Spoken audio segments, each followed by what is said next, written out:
Приветствую уважаемых подписчиков и гостей канала. Перед просмотром ставьте лайк, подписывайтесь на канал и не забывайте нажимать на колокольчик. Сотрудники ФСБ России задержали криминального авторитета Саята Манукяна. Его считают близким сподвижником вора в законе Олега Шишканова, который устроил стрельбу в интересах Эдуарда Асатряна.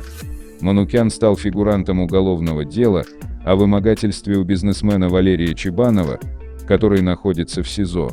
Ранее по делу о вымогательстве арестовали другого криминального авторитета Вагана Неркараряна. Пока Валерий Чебанов находился под стражей, воры в законе пытались отнять его недвижимость в России и за рубежом. В итоге Чебанову пришлось переписать квартиры на людей Гочи Антипова.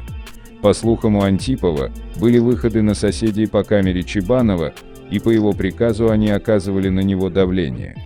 Перестрелка с участием Саята Манукяна произошла после того, как Эдуард Асатрян решил взять под свой контроль Ростовскую область. При этом ему мешали люди Надира Салифова.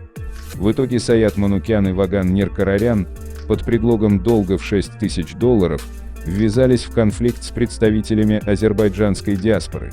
Стрельбу они устроили возле ресторана «Бекон энд Джон». В итоге несколько человек получили ранения, а одного криминальные авторитеты убили.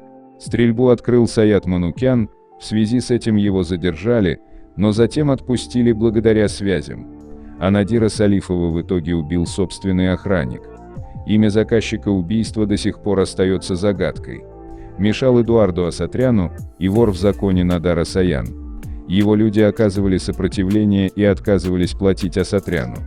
При этом уезжать из Ростовской области они не собирались. По имеющимся данным, у Асатряна были связи среди силовиков, которые действовали в его интересах. Но в итоге Асаян уехал на Украину, но в России вопросы в его интересах, по слухам, решает рэпер Василий Вакуленко. Летом 2021 года он даже летал в Киев, чтобы лично пообщаться с Надаром Асаяном. На Украине Надару Асаяну живется неплохо, но однажды он чуть не погиб от пули снайпера. Так, 1 декабря 2019 года пострадал бизнесмен Вячеслав Соболев. Его 3-летнего сына убили, но в ходе расследования выяснилось, что это произошло случайно. Снайпер ошибся, а на деле он должен был выстрелить в Надара Асаяна. Оказывается, у Соболева была такая же машина, как у криминального авторитета. В день происшествия Соболев тоже находился у ресторана «Мария», поэтому и стал жертвой. Надара Асаяна заказал Магомеда Гуциев, которого в июне 2020 года арестовали в Грузии.